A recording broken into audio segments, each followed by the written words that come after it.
con todos. Actualmente, el Ecuador está enfrentando una situación única en su historia, en la que se observa un paralelismo entre el gobierno anterior y el actual, en donde el presidente de la República, Lenín Moreno, ha decidido dar un giro del timón, redireccionándonos hacia un nuevo norte, en aras de fortalecer la economía ecuatoriana. Claro está que en este golpe de timón se han tenido que adoptar e implementar ciertas decisiones políticas y económicas, causando gran incertidumbre en la sociedad, siendo uno de los mayores cuestionamientos que los ciudadanos ecuatorianos tienen si el Ecuador está en crecimiento o en estancamiento. Ante esta duda me permito explicarles lo siguiente. Actualmente, nuestro país se posiciona como uno de los mayores productores a nivel internacional. Quisiera preguntarles algo. ¿En los últimos años nuestro país ha mostrado algún índice de prosperidad? Bueno, esta pregunta es difícil de responder, pero primero hay que determinar si nuestro país está encaminado hacia un crecimiento económico y si las bases para un desarrollo económico en el futuro están siendo cimentadas.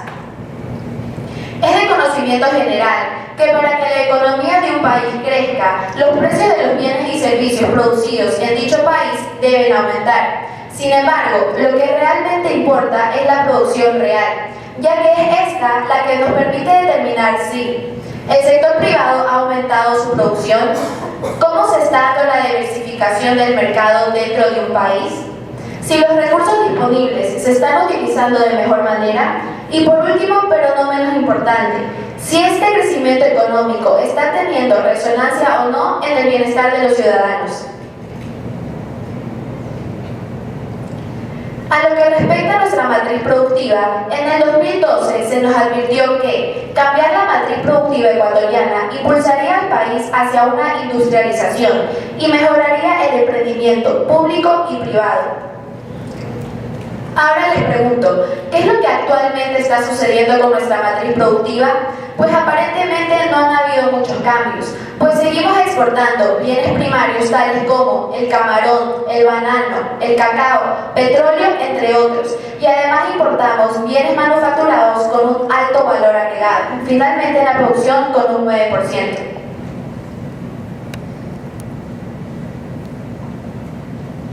Si nuestra economía fuera un partido de fútbol, estamos seguros que nuestras canchas estarían en mejores condiciones que las de nuestros vecinos.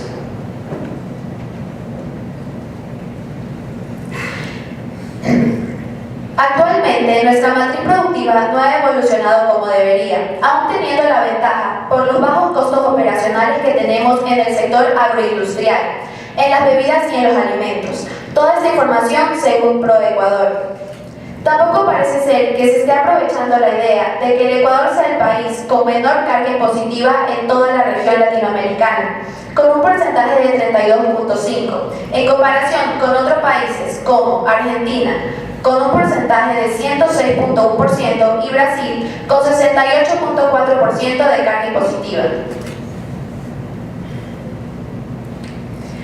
Algo que nos juega en contra para el crecimiento de la economía ecuatoriana es la dificultad para poder hacer negocios dentro del país, ya que según Doing Business, que es un indicador que mide la facilidad que tienen las empresas dentro de un país para poder realizar negocios, el Ecuador se posiciona en el puesto 118 de 190 en total, con un porcentaje de 57,83% de facilidad para poder realizar negocios dentro del país.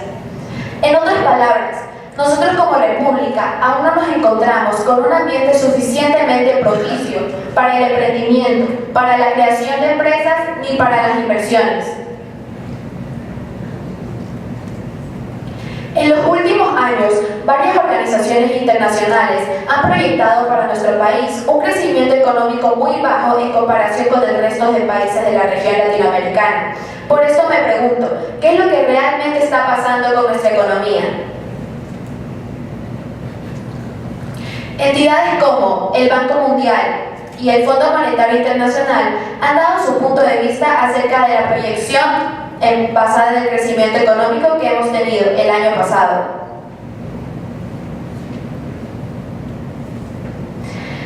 El gobierno tiene 4 ejes como metas, que son la estabilidad y el equilibrio fiscal, la reestructuración del Estado, el equilibrio en el sector externo y la sensibilidad a la dolarización, y por último, la reactivación productiva.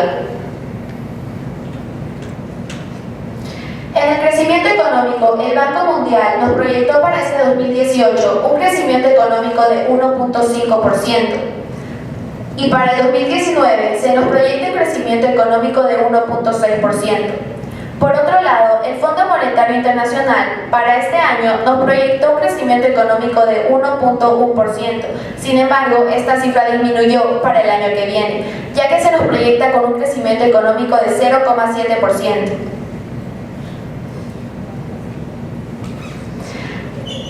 Una de las causas principales por las que no hemos tenido un crecimiento económico mayor a nivel regional es debido a la disminución en el Producto Interno Bruto, ya que se puede decir que al reducirse también reduce nuestro crecimiento económico como país.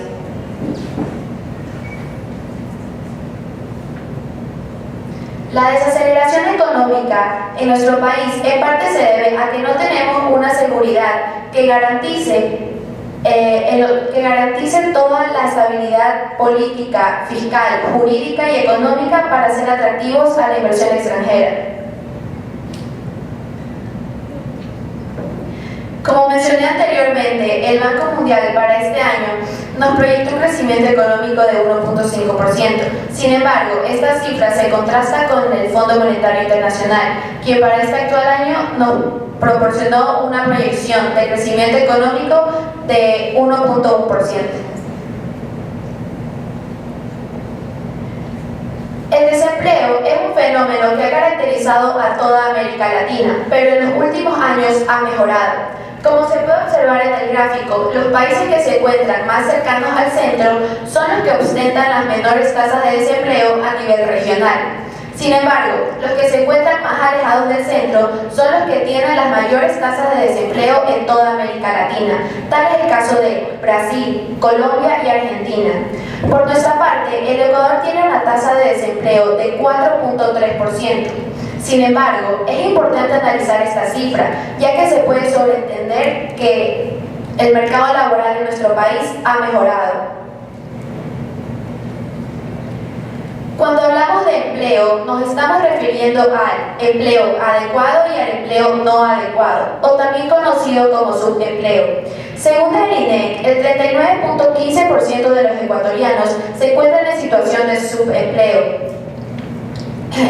Y el 60.85% de los ecuatorianos se encuentran trabajando menos de 40 horas semanales y ganando por debajo del salario mínimo establecido.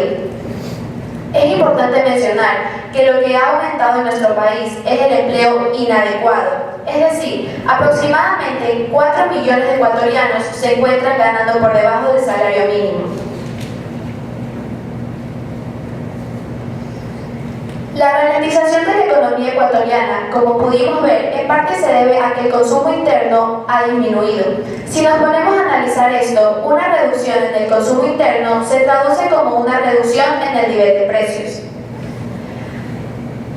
El Ecuador actualmente se encuentra en un problema de liquidez y con una deflación anual que inició en septiembre del año pasado y terminó en agosto de este año. Incluso muchos analistas económicos han determinado que la deflación en nuestro país se puede extender hasta el 2019 y dependiendo de las acciones que decidan tomar los gobernantes se verá si se expande o no hasta el 2020.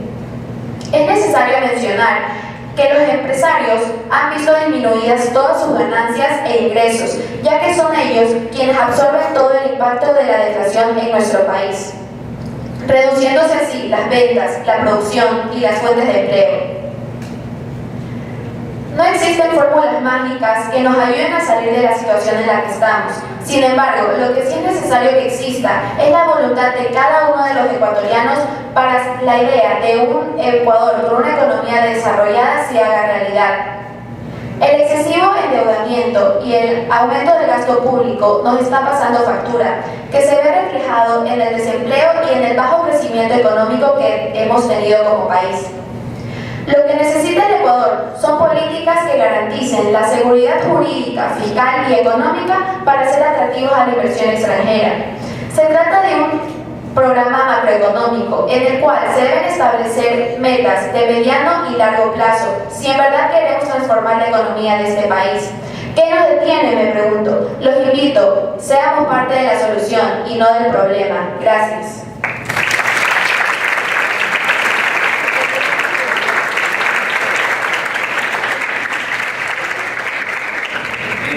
Dato indispensable que siempre tenemos que tener a la mano para alcanzar nuestros objetivos, porque así si el pueblo quiere alcanzarlos, no hay generación espontánea de eso, tienen que trabajar para aquellos. Vale este símil sencillo para seguir conectando y esbozando ideas económicas acerca de la realidad económica que el Ecuador tiene que afrontar. Y en virtud de que el tiempo no corre y sigue, me permite invitar a la señorita Yomara Moreira Lorestegui, estudiante de Economía, tercer año de bachillerato, quien hoy nos hablará acerca del GPS de la economía ecuatoriana. Fue una investigación realizada por ella y con datos de las estudiantes Valeria Barrera y Salma Salas de tercer año de bachillerato. Por favor, con un fuerte aplauso, recibamos a Yomara Moreira.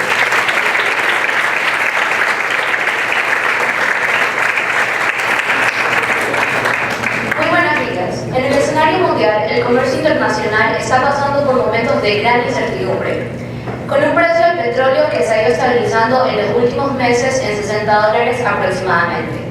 Esto, de cierta manera, le permitiría al Estado generar de mejor forma un presupuesto más acertado. Sin embargo, por otra parte, los embates comerciales que están sucediendo entre China y Estados Unidos, los mismos que han iniciado una guerra comercial y han activado las alarmas en los diferentes países de la Unión Europea, generan más incertidumbre de la que el mundo puede soportar. Por su parte, Ecuador se abre paso poco a poco en materia de comercio internacional. Esto se da gracias a la firma de varios acuerdos. Entre ellos se incluye la firma del Acuerdo de Libre Comercio con la Unión Europea y el interés existente por anexarse a la Alianza del Pacífico.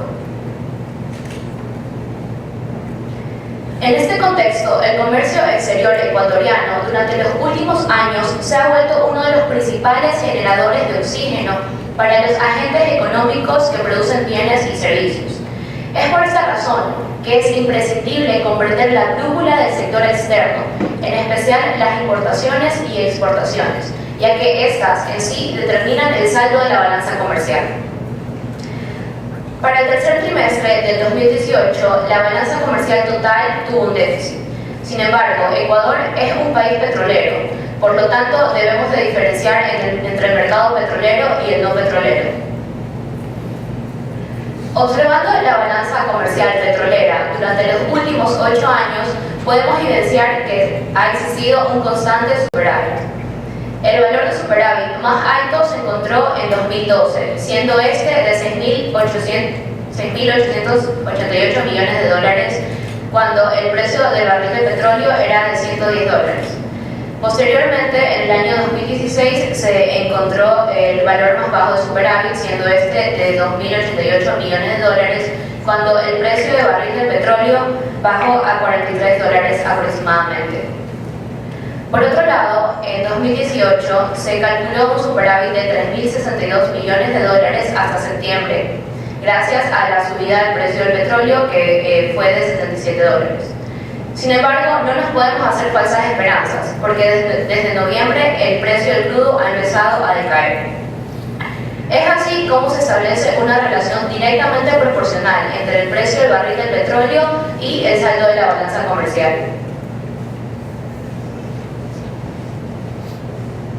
Las exportaciones son las inyecciones de dinero que dinamizan la actividad económica de un país puertas adentro. Asimismo, ayuda a fortalecer la balanza de pagos. La mayor parte de las exportaciones ecuatorianas son destinadas a la Unión Europea.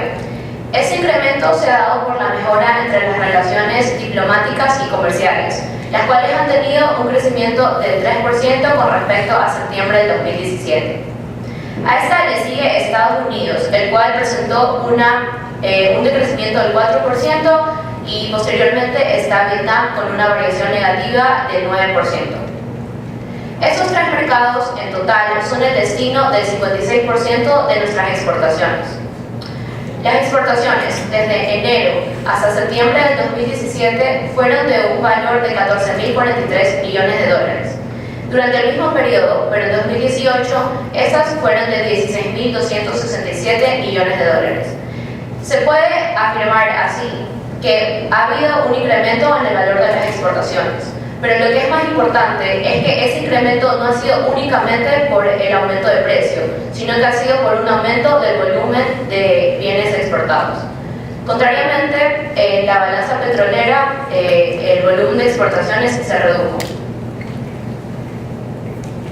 Con respecto al comercio exterior, las proyecciones de crecimiento para el 2018, según un informe de noviembre de la CEPAL, indicó que la región de América Latina va a crecer el 9.7%. Adicionalmente, Ecuador espera un crecimiento del 14% en las exportaciones. Según perspectivas del comercio internacional para América Latina y el Caribe, las exportaciones totales de 2017 fueron de 19.621 millones de dólares, mientras que para el cierre del 2018 se espera que ese valor sea de 22.329 millones de dólares.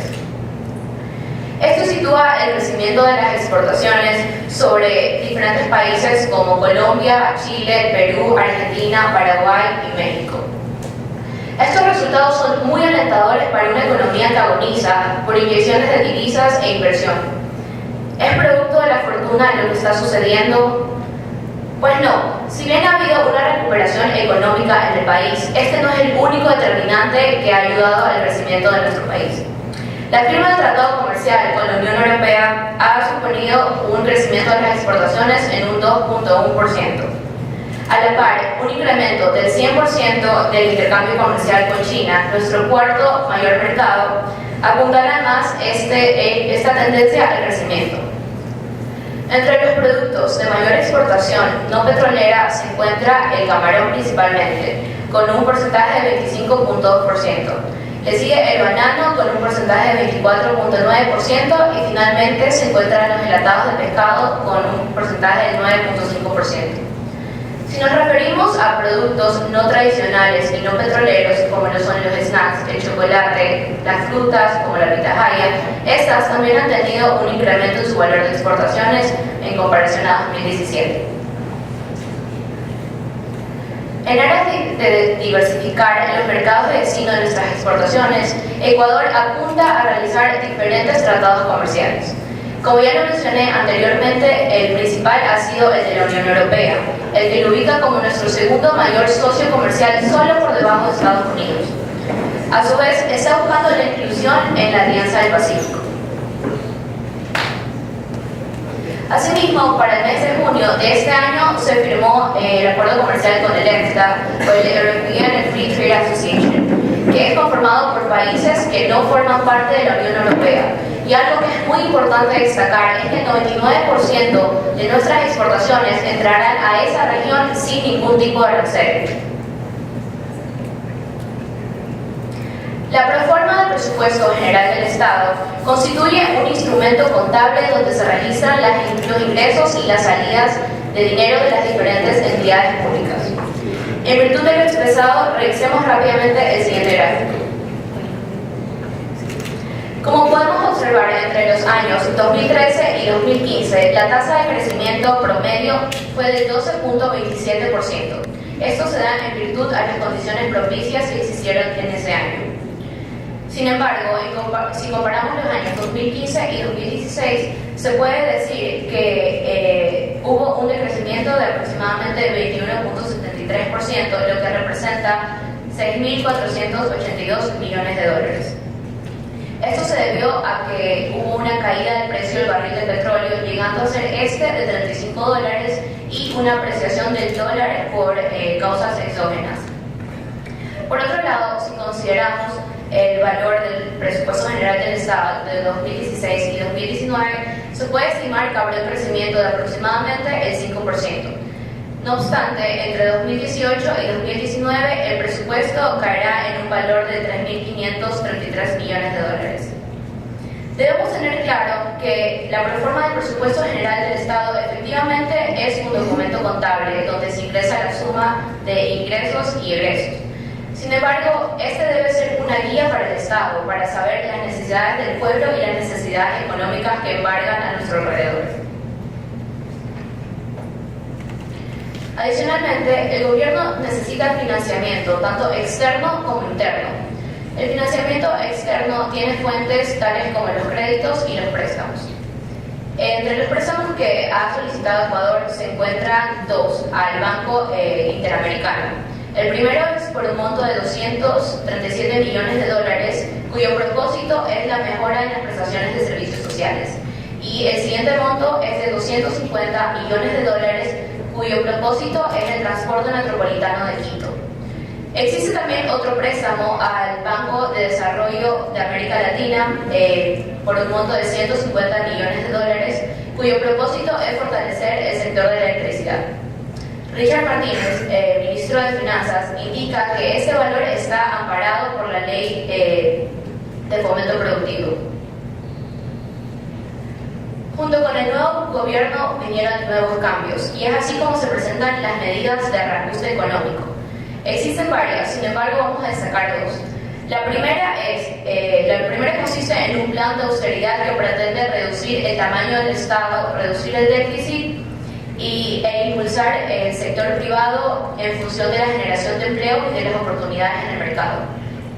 El segundo eje se enfoca exclusivamente en la reducción del Estado, donde se pretende que haya un ahorro de por lo menos 1.000 millones de dólares, y hasta mayo de este año los servidores públicos han sido reducidos en 42.000. Una nueva preocupación embarga a nuestro país, y es que en la proforma del presupuesto general del Estado se estipuló que por lo menos el precio de barril de petróleo debía de ser 58 dólares con 29 centavos. Sin embargo, hasta el jueves 15 de noviembre de 2018, el precio del barril se ubicó en 56 dólares con 25 centavos. La WTI de Estados Unidos, en cambio, expuso el precio del barril de petróleo en 57 dólares. El cuestionamiento que me puedo hacer es: ¿qué pasará con las expectativas del presupuesto general del Estado si es que el precio del barril cae? ¿Cómo el gobierno podrá disponer de ese dinero? Ahora, cambiando un poco de tema, tengo una pregunta para ustedes. ¿Es bueno ahorrar? Por supuesto que sí. Creo que todos en algún momento hemos gozado de los beneficios de ahorrar, de exprimirlos, de guardar un poco de dinero, o como decía mi abuelito, guardar pan para el día siguiente. Ahora tengo otro cuestionamiento. ¿Es bueno endeudarse? Definitivamente eso dependerá del propósito que queramos cumplir o del objetivo donde queramos llegar. Uno de los principales males que arrastra Ecuador hacia el pasado es el endeudamiento y el mal manejo de la deuda externa. Como se puede apreciar en el gráfico, en los últimos 4 años, es decir, desde 2014 a 2018, la deuda externa ha sufrido un aumento. Hasta septiembre del año presente, la deuda se encontraba en aproximadamente 35 millones de dólares.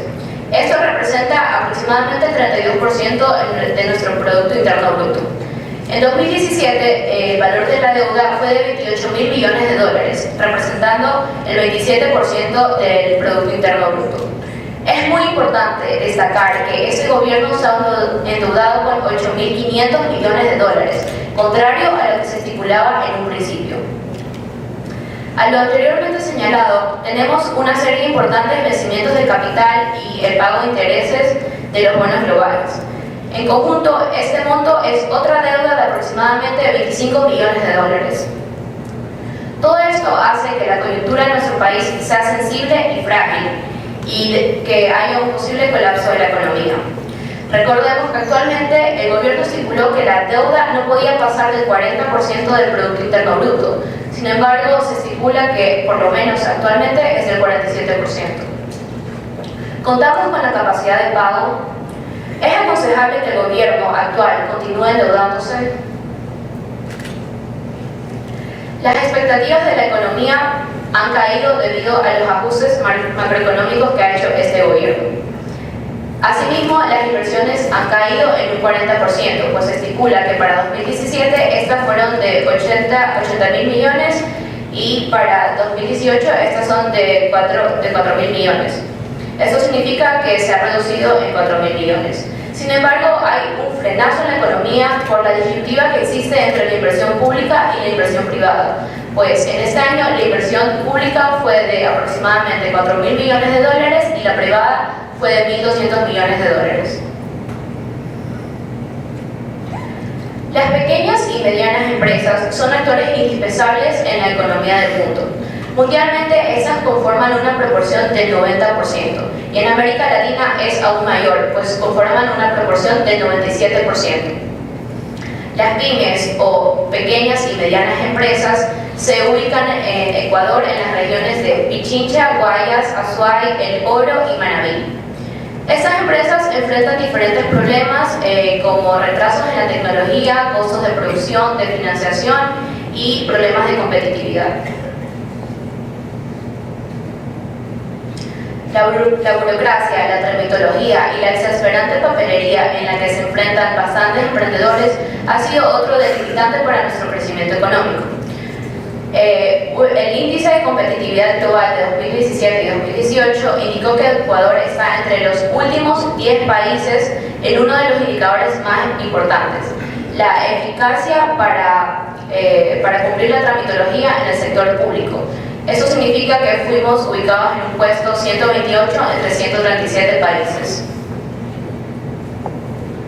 Como ya lo sabemos, el gobierno busca estabilizar nuestro país a largo plazo, y por eso es que se ha instaurado la Ley de Fomento Productivo, Generación de Empleo, Estabilidad Fiscal y Atracción de Inversiones, que, como ya lo mencioné anteriormente, busca estabilizarnos a largo plazo. Entre los aspectos que destacan esta ley está la atracción de inversiones, el fortalecimiento de micro, pequeñas y medianas empresas, la exoneración del anticipo al impuesto a la renta y los incentivos a las empresas. Carlos Larrea, ministro de Turismo, indicó que la Ley de Fomento Productivo ayudará a la competitividad del sector turístico. Adicionalmente, ayudará al sector privado con una visión hacia el futuro. Pero ¿será esto cierto?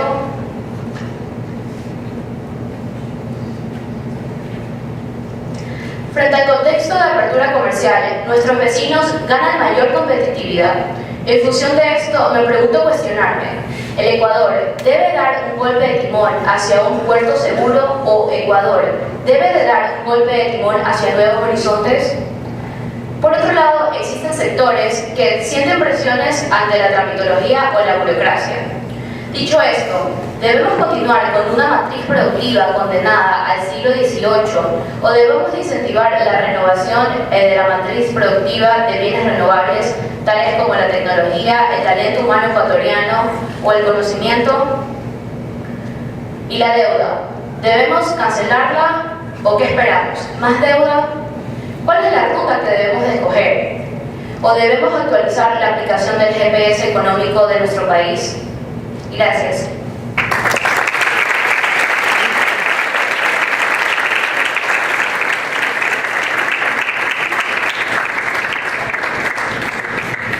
Estoy consciente que luego de la intervención de mis dos compañeras aún quedan algunas dudas, alguna incertidumbre, alguna pregunta que queremos respondernos. Pero realmente, ¿está bien sintonizado nuestro GPS? ¿O será que este nos guía a un camino circular que no nos deja crecer económicamente? ¿Qué debemos hacer? Llegar a un punto en el que tenemos que pagar préstamos o más préstamos. Por dicho motivo, se me da el honor de presentar a nuestro invitado especial. Él es el Master of Public Affairs, economista, exministro de Finanzas, actual decano de la Facultad de Emprendimiento, Negocios y Economía de la Universidad de Especialidades Espíritu Santo UES. Es columnista y editorialista del Diario Expreso de Guayaquil, consultor de proyectos en la minería, energía y finanzas, consultor económico nacional e internacional de mucha experiencia con temas financieros, corporativos y de macroeconomía. Presidió la Junta Monetaria y la Junta de Planificación. Participó en el Comité Ejecutivo de la Cámara de Industrias de Guayaquil. Ha sido presidente del directorio de la Empresa Eléctrica del Ecuador, MLE, presidente ejecutivo de CONECEL, claro, director general de la exportadora bananera Novoa. Se ha desempeñado como asesor presidencial y diputado del Congreso Nacional por la provincia del Guayas, autor de varios centenares de artículos y ensayos sobre economía, la sociedad y el individuo en su realidad presente, cultura e histórica y ha participado en presentaciones, conferencias y artículos académicos. Con esta breve semblanza, por favor, demos la bienvenida al economista Francisco Sue con un fuerte aplauso.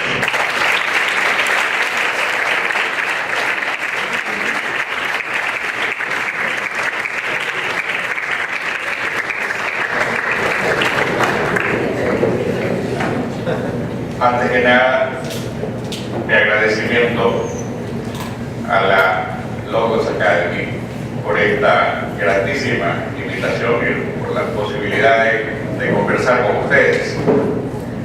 Quiero revelarles algo. Las señoritas que me precedieron saben muchísimo más de economía de lo que yo sabía cuando estaba en esa edad. Así que imagínense lo que va a pasar para adelante si es que se piensa que hay una línea de ascenso clara y vertical, que en el caso de ustedes. Las felicito, creo que han hecho un trabajo que demuestra lo mucho que avanza el conocimiento de la disciplina económica en Ecuador. Y quiero decirles también que cuando yo quería tomar una decisión respecto de lo que iba a hacer con mi vida, luego de salir del colegio, lo que menos quería hacer era seguir haciendo números. Lo que menos quería hacer, y nunca me podría imaginar, era que iba a estudiar algo que se llamaba economía, de lo cual lo único que sabía era lo que estaba en el bolsillo, con más bien que prestaba, ¿no? Porque rara vez se tenía mucho con qué contar. Cuando llegué a la universidad, en realidad decidí estudiar filosofía. Ese era mi interés, y por cierto quiero que sepan que sigue siendo mi interés. Como lo es la historia, como lo son las ciencias políticas, y como muy a mi pesar, llegaron a ser las matemáticas y la economía. Lo que les quiero decir es que es muy difícil planificar la vida. Uno piensa que va en cierta ruta y de repente se desvía por otros lados. Y yo llegué a la economía porque al estar en una universidad americana quería estudiar en un programa multidisciplinario que les acabo de indicar, la preferencia por la filosofía, por la historia, por las ciencias sociales. Antes de eso había querido estudiar medicina. Tan bueno era para el estudio de la anatomía y de la biología que uno de mis profesores me regaló un esqueleto, ¿no? Tuve que devolverlo, evidentemente, porque había que poner las cosas en su sitio, y además yo ya no iba a hacer médico. Pero bueno, volviendo a esto, estaba en la universidad y quería acceder a este programa multidisciplinario. Ahora, para poder acceder al programa multidisciplinario, para poder acceder al programa multidisciplinario, tenía que previamente escoger o bien psicología, o sociología, o economía. Y les soy franco, psicología nunca me llenó, hoy día me llena un poco más. Creo que me arreglé el telefónico.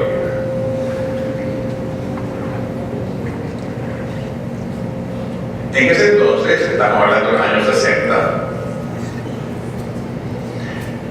el estudio de la psicología era bastante experimental, todo era muy experimental. Y pues se hablaba de Pavlov y de los perros que salivan y todas estas cosas, y honestamente yo ya me soy demasiado estático para mi gusto. Entonces decidí que salía de psicología. Pasé a sociología. Estuve en una clase de sociología. La verdad es que me parecía demasiado circular el razonamiento de esa disciplina. Y entonces decidí que ya no tenía otra opción que no fuera la de la economía. Y llegué, les puedo decir con cierta terminación, temblor, no sabía qué era lo que iba a pasar. Bueno, la verdad es que de alguna manera pasó algo como ocurrió en Pentecostés. De repente vi la luz, porque me pareció que la lógica, el estudio de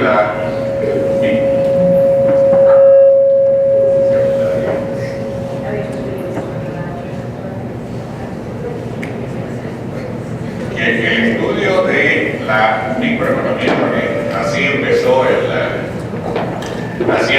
el estudio de lo que era Economía 101. Era algo que me interesaba, esta noción del costo de oportunidad, de que el costo de lo que se hace está dado en lo que se deja de hacer, de que hay una noción de tiempo que es importantísima en la economía, porque si hablan de tasas de interés, las tasas de interés a lo que se refiere es a la diferencia entre el valor presente de algo y el valor futuro de algo, lo que nos lleva a la decisión de ahorrar o de invertir o de consumir, porque en economía hay ciertas definiciones que son clarísimas. Por ejemplo, ahorro se define como postergación del consumo. Es así de simple, pero es así de puntual. Y estas nociones básicas de la economía, incluyendo aquella del valor de las cosas, ¿qué valen las cosas? ¿Valen por su costo? ¿O valen por lo que uno piensa que vale?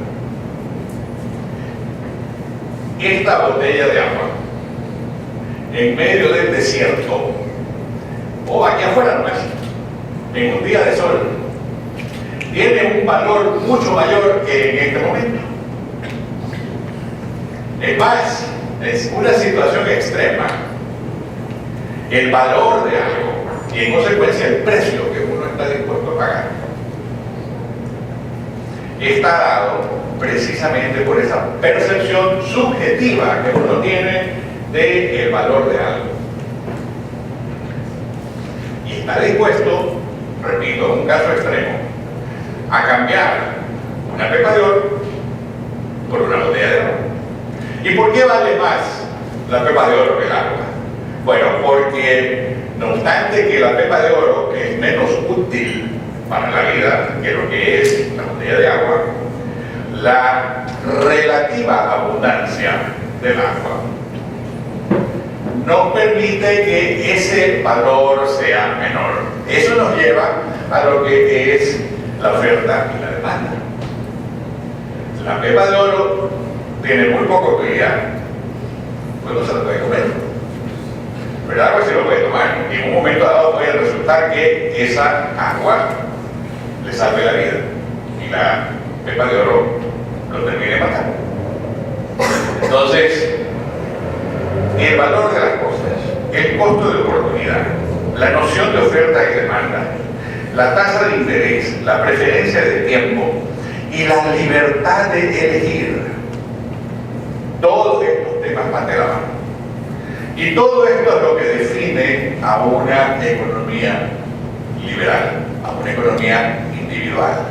A diferencia de aquella economía que de alguna forma se basa en las decisiones que o que se emanan de una persona o de una institución que supuestamente sabe mejor. Yo fui a los 30 años presidente de la Junta Nacional de Planificación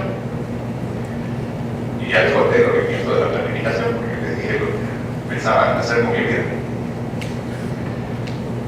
Y lo primero que establecí dentro de la Junta de Planificación es que a mí los planes nacionales de desarrollo no me interesaban, pero sí me interesaba el desarrollar la capacidad para bien analizar proyectos, para que los proyectos que configuren las inversiones del sector público, en este caso, estén bien diseñados que sean viables, que sean sustentables, que sean económicamente eficientes.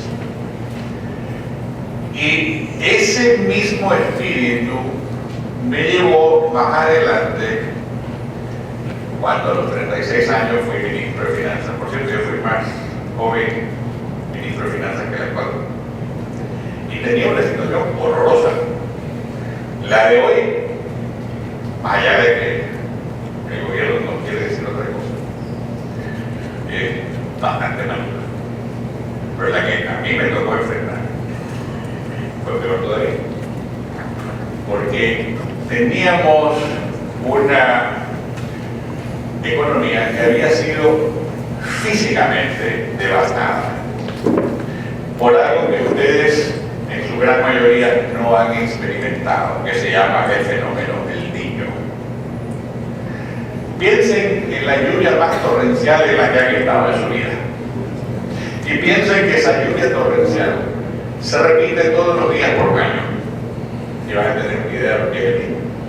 Y en algún momento les va a tocar, pero estoy preparado, cómprense barato, porque va a tocar.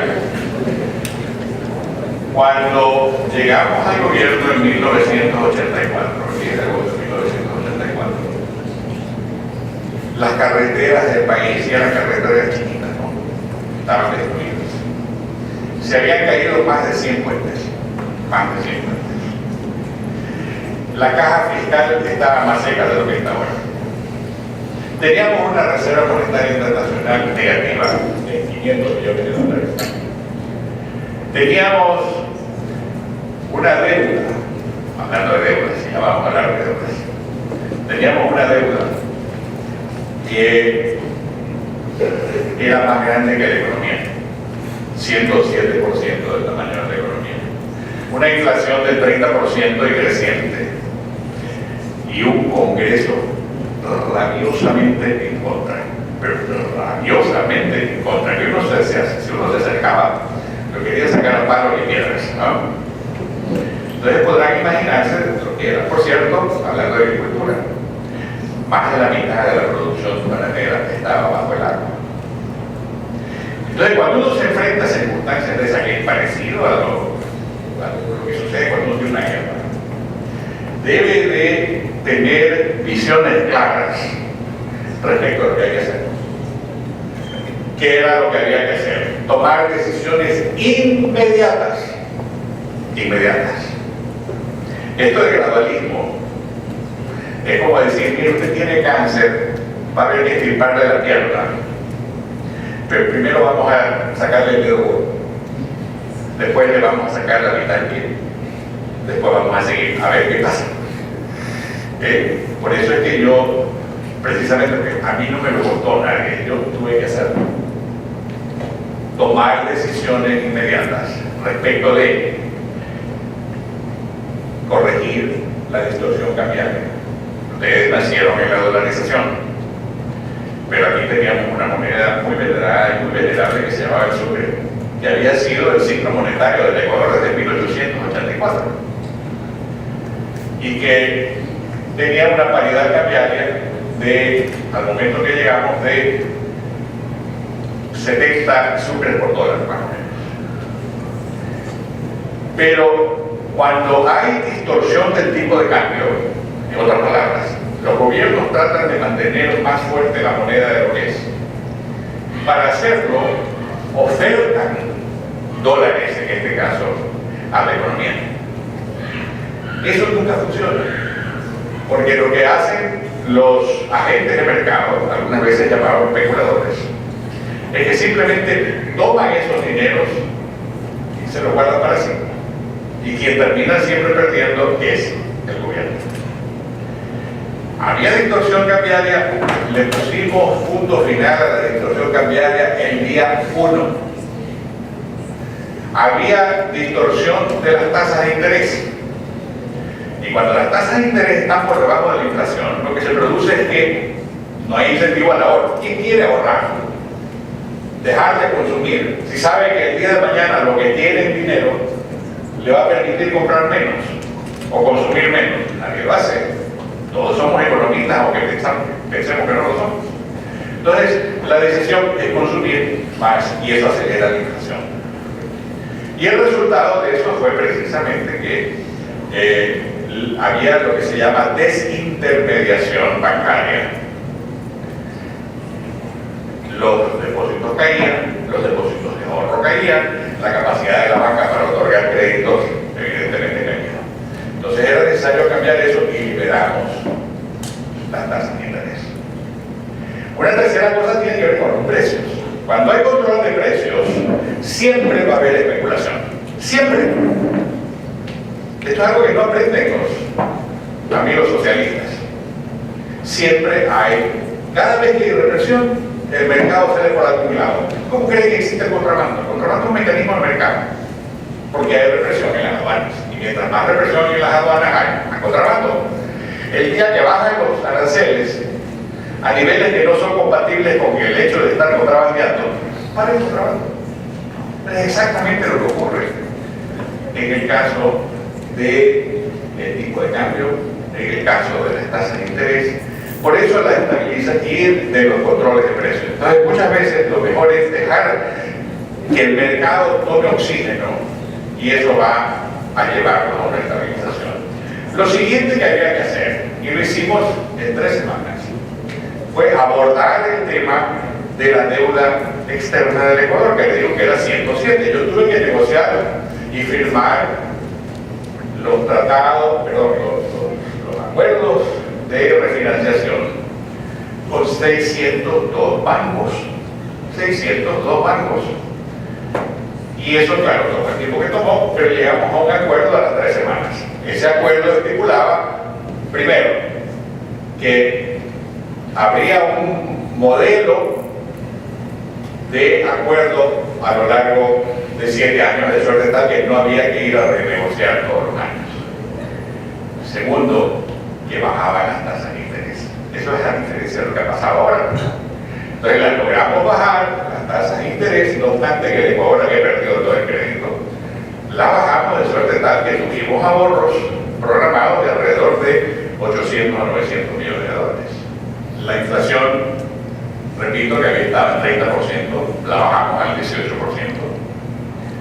Y empezó a bajar el precio del petróleo. El precio del petróleo, cuando yo llegué al gobierno, era de 30 dólares por barril. Terminó en 25 y el año 86 se me desplomó a 6 dólares. Habla de bailar con la mafia, habla de tener problemas serios. Bueno, lamentablemente los tuvimos. Por si fuera poco, al año siguiente tuvimos un terremoto que rompió el oleoducto. Pero bueno, esa es otra historia, no voy a seguir en el pasado porque debemos hacer un viaje al presente. Ustedes han hablado aquí de la matriz productiva. Y yo les invito a hacer la siguiente reflexión acerca de la agricultura. Cuando los economistas de gobierno dicen que la matriz, de alguna manera, la matriz productiva basada en la agricultura es del siglo XVIII o no tiene valor agregado, la primera pregunta que hago es ¿cuál es el valor de las exportaciones no petroleras y cuánto de ese valor de exportaciones no petroleras se origina en el sector primario de la economía por el petróleo?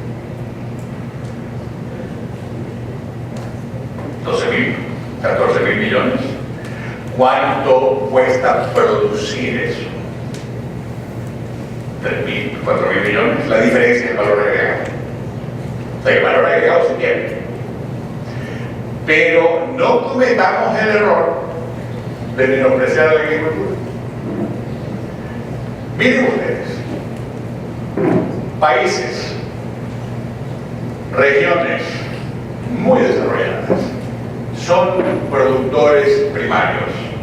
Nueva Zelanda es un país que tiene una de las economías más avanzadas en el mundo. Más avanzada en cuanto a prosperidad, en cuanto a bienestar de sus habitantes. Nueva Zelanda exporta, y lo pueden ver en Google, huevos,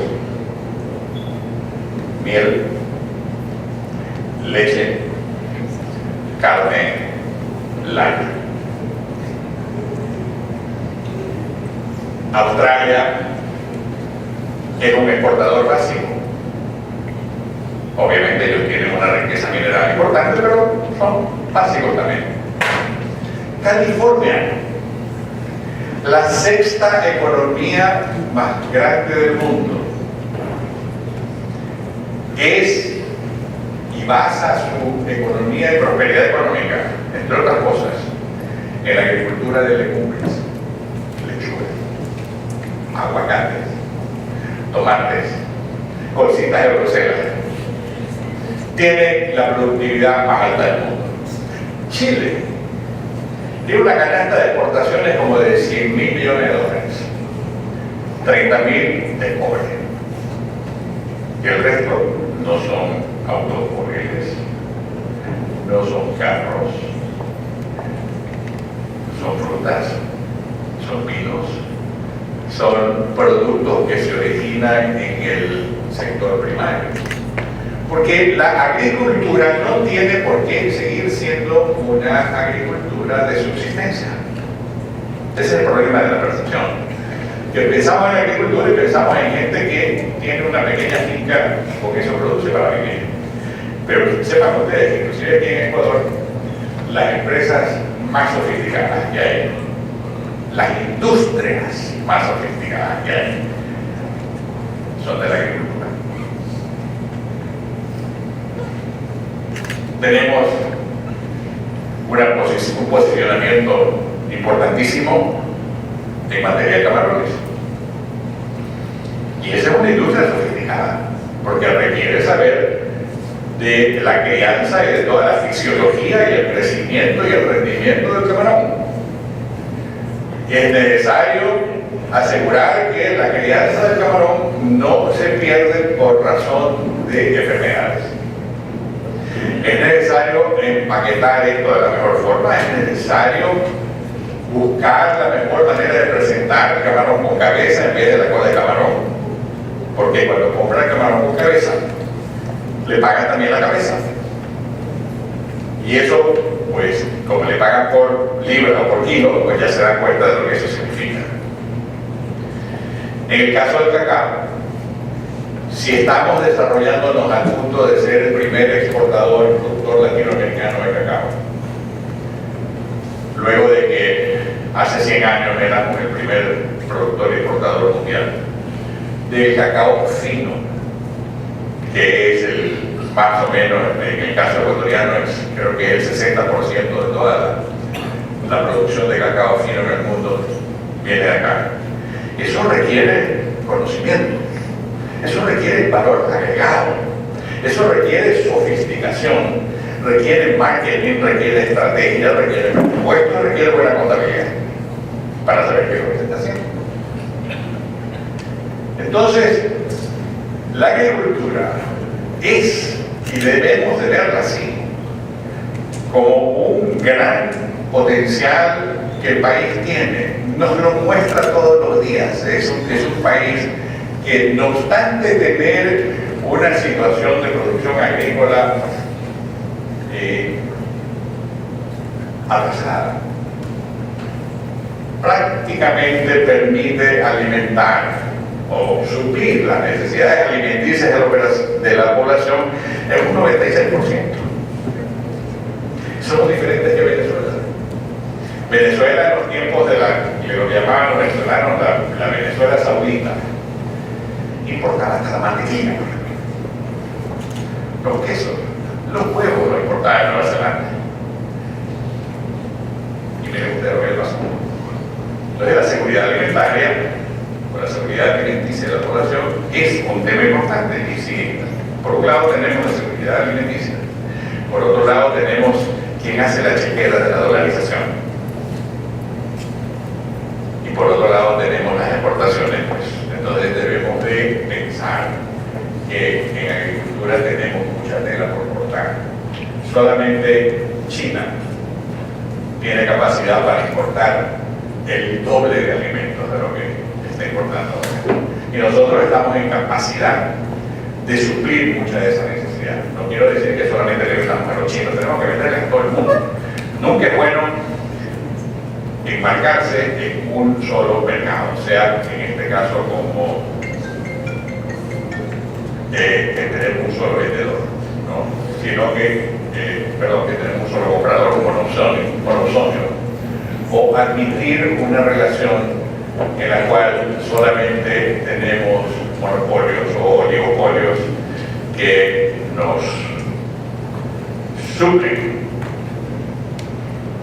El problema con la economía ecuatoriana actual no es de manufactura reciente.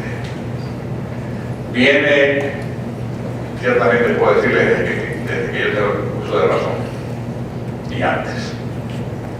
Siempre ha habido esta tendencia a que el gobierno de turno dictamine la marcha de la economía y las normas. Yo he llegado hace algunos años a la conclusión de que esa fórmula no funciona.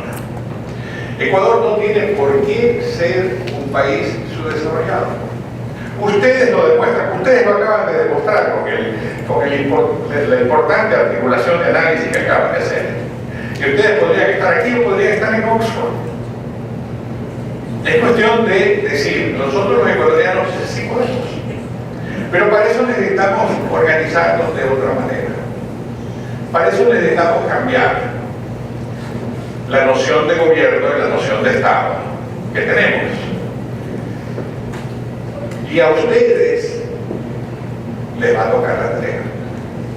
Porque si ustedes quieren que Ecuador cambie, van a tener que empezar a pensar de otra manera, diferente a la que hemos pensado, nos acostumbramos a pensar las generaciones precedentes. Necesitamos tener una economía libre. No podemos estar en el puesto 128 o 118 en materia de competitividad, porque así no llegamos a ningún lado. Con matriz A, B, C o D no llegamos a ningún lado. Y la competitividad tiene mucho que ver con la libertad para iniciar.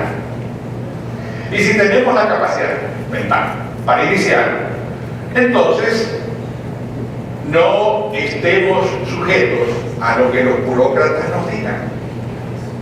Recuerden algo más.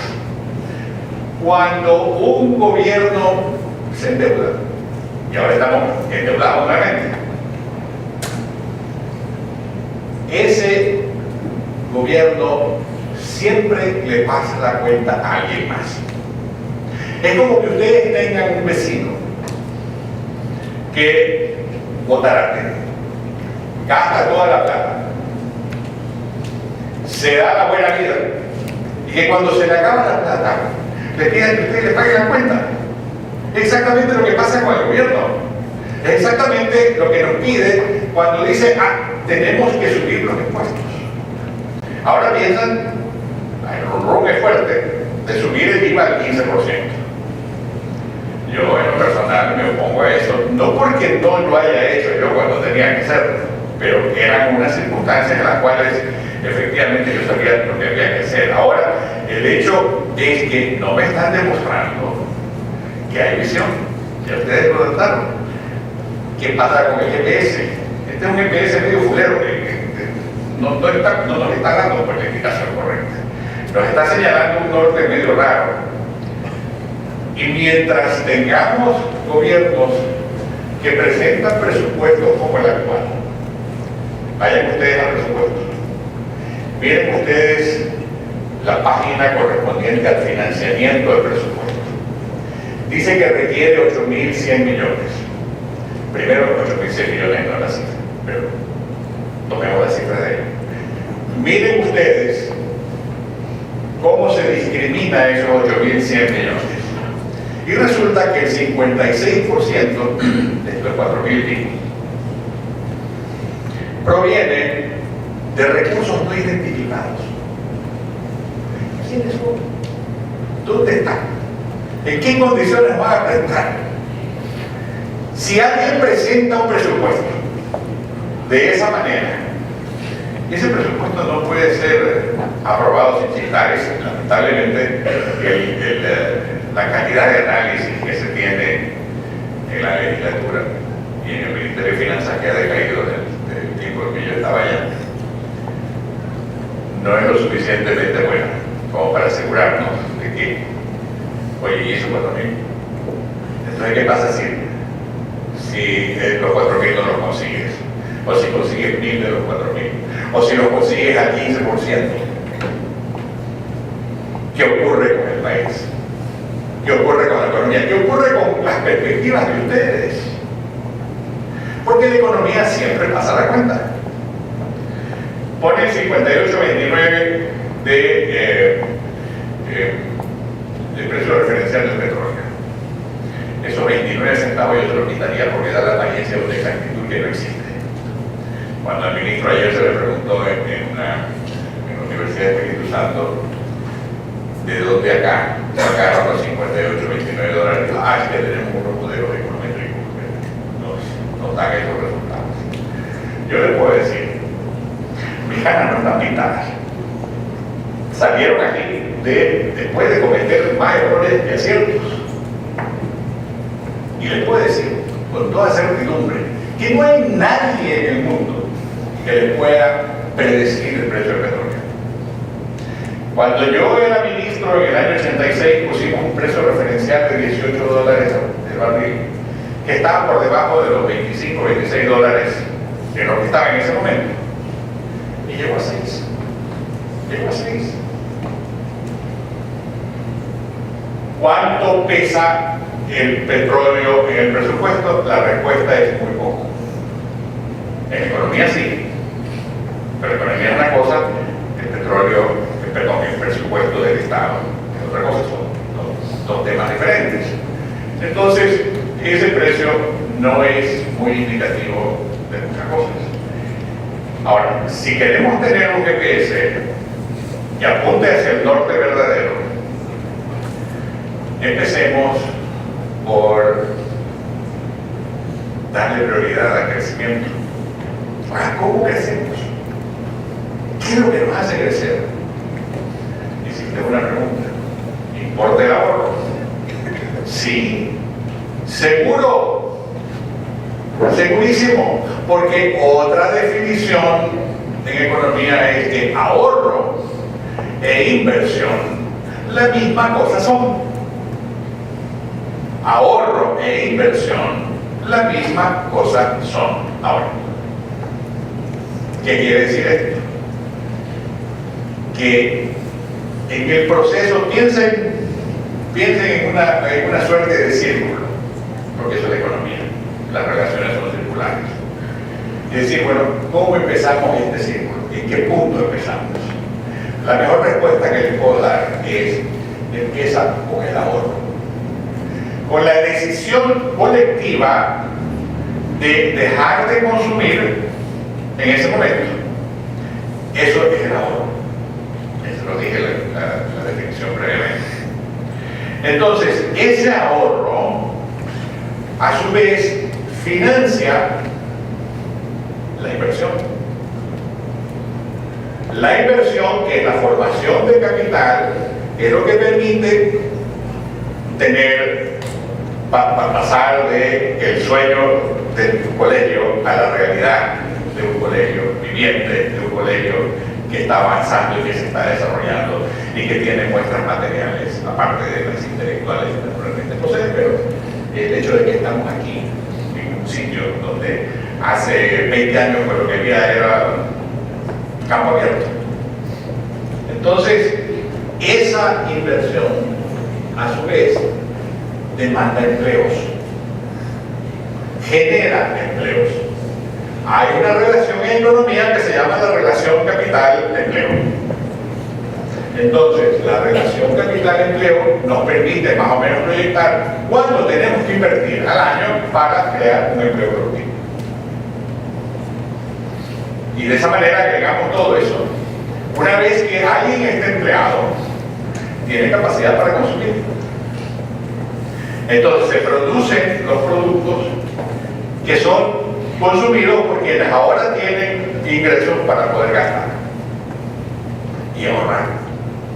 Y de esa manera se inicia el nuevo ciclo. Siempre va a ser necesario de que haya de por medio un instrumento de ahorro o una institución que permita la canalización del ahorro. En Ecuador, lamentablemente, en eso estamos muy limitados, porque cuando hablamos de ahorro, muchas veces pensamos en las libretas de ahorro. Pues las libretas de ahorro son este chiquito de lo que es. Yo estoy hablando de que a nivel general de una economía deben de existir los mercados de capital, las bolsas de valores. Esos mercados de capital son precisamente los sitios donde se canaliza el ahorro para que ese ahorro se convierta en inversión. Y tan atrasados estamos en eso. Esta es otra tarea que les voy a tocar a ustedes. Que los mercados de capital y mercados de valores en Ecuador representan el 6% del PIB. En Chile representan el 300% del PIB. Y el PIB chileno es 3 veces mayor que el ecuatoriano. Saquen las cifras. En Colombia es el 200%. Y nosotros aquí nos contentamos con el 6%. ¿Por qué? Porque hasta la fecha no tenemos ni siquiera una legislación adecuada en materia de política financiera. Entonces, ¿cómo podemos tener ahorro? ¿Y de dónde nace el ahorro? ¿Cuál es la mayor fuente de ahorro? El régimen previsional, el seguro social. El seguro social, que es el cúmulo de ahorros que nacen del hecho de que el trabajador, hombre o mujer, entrega en Ecuador más o menos el 9% de lo que gana. Y el empleador pone 11%, 12%, qué sé yo, se llega alrededor del 22% eventualmente. Que es una cifra importante. 22% es una cifra importante. En principio, un ahorro de 22% debe de poder ser duplicado biométricamente cada 3 años y medio. Esa es la realidad. Y sin embargo, ¿qué pasa aquí? Aquí nos gastamos todo eso, porque entra a un sistema de reparto. Ustedes pagan, yo recibo. ¿Por qué? Porque yo ya pagué. Entonces ahora ustedes son paganines, ustedes pagan, yo recibo. ¿Y qué pasa cuando ustedes llegan? ¿Y qué pasa si es que hay cualquier problema con el seguro social? El seguro social ecuatoriano está quebrado. No está quebrado hoy día, pero está quebrado en el tiempo, porque cuando ustedes lleguen allá, las proyecciones, si no se hace nada, representan pérdidas de aproximadamente un PIB, 100.000 millones de dólares. Entonces mejor estar con el ojo bien pelado, porque el trabajo de cada cual es más de pertenencia del trabajo, de la persona que lo trabaja, inclusive la ropa que lleva puesta, que es el trabajo de alguien más. Es lo que uno hace en la vida, trabajar. ¿Y cómo es esto de que ese producto de ese trabajo tiene que ir a parar en una gran olla que está al servicio del gobierno? Sepan ustedes que el gobierno es el único patrono que cuenta como activos en su contabilidad los ingresos de la seguridad social. Nadie más. Para los otros patronos, todos los otros patronos son débitos en las cuentas. No, para el Estado. Por eso es que cuando hablamos de déficit fiscal y nos adentramos más en el terreno de los números, hallamos problemas más serios que los que hay. Cuando nos dicen en el presupuesto, tenemos esos 4.000 millones, que no sabemos de dónde vienen. Aparte de eso, tenemos unos 1.000 millones que van a venir de unas concesiones que no sabemos cuáles son. Hay deudas no facturadas, la deuda del 24%, que citaste, que es una deuda que no incluye los atrasos en los pagos y que no incluye las contrataciones de Moreno y que no incluye las obligaciones que no están facturadas, porque el gobierno le dice a los contratistas: no me factures. En consecuencia, no lo registra contablemente como una obligación por pagar, como una cuenta por pagar. El problema de la deuda está más cercano a los 70.000 millones, 70% al 94%, porque toda deuda es deuda. Entonces estamos haciendo las cosas al revés. Estamos gastando de más y no estamos ahorrando. Estamos viviendo con el ahorro de los demás, que es el endeudamiento. Porque cuando asentamos en la contabilidad una deuda, esa deuda es el ahorro de alguien más, de una que está por allá afuera, europeo, asiático, que está por allá afuera, y que nos ha dado esos recursos para que nosotros pues lo usemos. Pero el problema es que estamos viviendo más allá de nuestros medios. Si ustedes examinan nuevamente la estructura del presupuesto, se van a dar cuenta que más allá de los 22.000 millones, que son los ingresos tributarios, más las transferencias, más otros ingresos, más allá de eso, el presupuesto empieza a caminar sobre arena movediza. Por eso es que tiene este faltante que supera los 13.000 millones de dólares potencialmente, y que en el mejor de los escenarios va a ser del orden de los 11.000 o 10.000. Son cifras mayores. Por eso es que el ministro de Finanzas tiene que preocuparse todos los días de cómo llena la olla, en vez de hacer política económica. Y yo aquí les estoy hablando de economía, porque les estoy hablando de reformar la naturaleza del Estado, la estructura del Estado, la arquitectura del Estado, el régimen previsional y el régimen laboral, que es otro tema que deben tener en cuenta. Efectivamente, notaste muy bien que el desempleo en Ecuador del 4.2% es una cifra que no sirve para nada. Y no sirve para nada porque si tienes un 60% de la población que está subempleada o que está empleada en cosas nimias, en realidad tienes un problema serio. Tan serio es que 1 millón de ecuatorianos han tenido que salir del país. Esa es la prueba plena, no hay, en esto hay que guiarse por lo que las cifras dicen y por lo que ocurre. 1 millón de ecuatorianos se fueron a Estados Unidos, a Europa y a otros sitios a hacer su vida porque su vida económica en Ecuador no podía ser sustentable. Y eso es una tragedia. Ahora, ¿por qué existe eso? Bueno, si ustedes examinan el régimen laboral ecuatoriano con toda la rigidez que tiene, se darán cuenta que para un inversor, para un potencial patrono, el emplear a alguien es una tarea que requiere mucho cuidado, porque él puede salir carísimo, no por los sueldos que se paguen, sino por los costos asociados a tener a esa persona en un de pagos. Por último, Ecuador está navegando dentro de un mar tormentoso de una situación internacional inestable. El precio del petróleo cae debido a todas las amenazas de guerra comercial, que ya es una guerra comercial declarada entre China y Estados Unidos.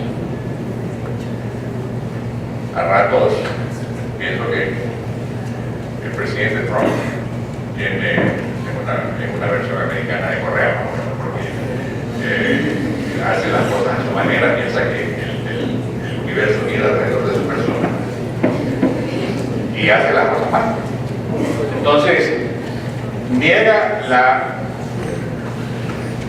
la realidad de que existe la abundante de abundantísima evidencia de que el libre comercio es un instrumento de desarrollo. ¿Y a quién afecta, para bien o para mal, el libre comercio o la falta de libre comercio? A los consumidores. Es que los consumidores queremos tener la mayor variedad, la mayor cantidad, a los mejores precios en los momentos en que queramos. Ahora resulta que nos metimos en un acuerdo con Europa, entre otras cosas para poder tomar whisky escocés. Sale el Reino Unido de Europa y nos quedamos sin whisky escocés. ¿Por qué? Porque entramos en una situación de limitación y cartelización de la economía mundial. Dentro de esto, sí debo de admitir que está bien la tendencia que se muestra en el último año con el gobierno del licenciado Moreno, que nos permite pensar que, bueno, nos salimos del ALBA. Para lo único que sirvió esa cosa, ALBA, fue para hacer un negociado de $1.000 y pico millones que hizo millonarios instantáneos a unos cuantos ganarijos del siglo XXI. Y no sirvió absolutamente para nada más. Está bien que, o es una pena que UNASUR fracase de una forma tan aparatosa como lo está pasando, porque es bueno tener una agrupación regional de América del Sur. Pero sin embargo, pues, sabemos que esa fue una organización armada por 4 sabios del siglo XXI para servir sus propósitos. Entonces, cuando esas cosas ocurren, uno debe de pensar que no es buena la idea de crear instituciones simplemente para servir a los burócratas, sean nacionales o sean internacionales. Pero está bien el que nos alejemos de allá, el que hayamos tenido que firmar un acuerdo con la Unión Europea, porque era eso, o el mercado de bananos literalmente se cerraba porque hubiera tenido una desventaja de alrededor de $50 por tonelada para poder entrar en Europa.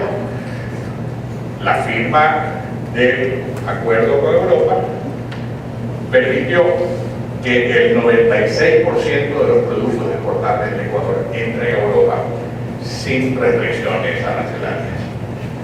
Y eso es bueno. El haber bloqueado a EFTA está bien. El que nos hayamos atrasado de la manera como nos hemos atrasado con Estados Unidos y ahora tengamos a Trump en la Casa Blanca es una lástima, porque de todas maneras Estados Unidos es un natural cliente para Ecuador y tenemos saldo comercial positivo permanentemente con el mercado americano.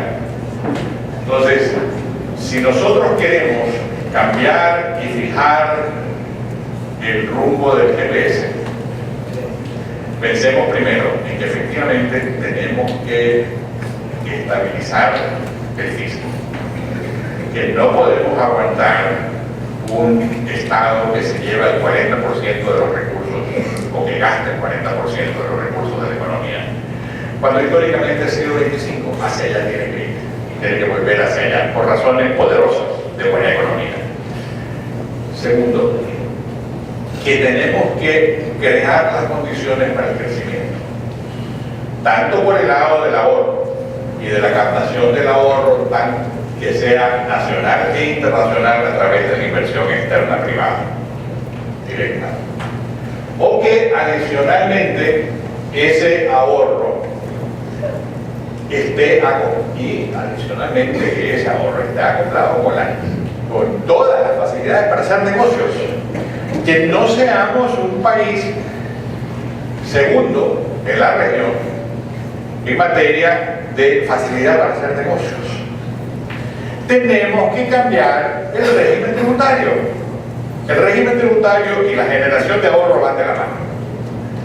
En la medida en que tenemos un régimen tributario que tiene sentido, vamos a poder crecer más. Miren, les invito a que vean el experimento de Irlanda.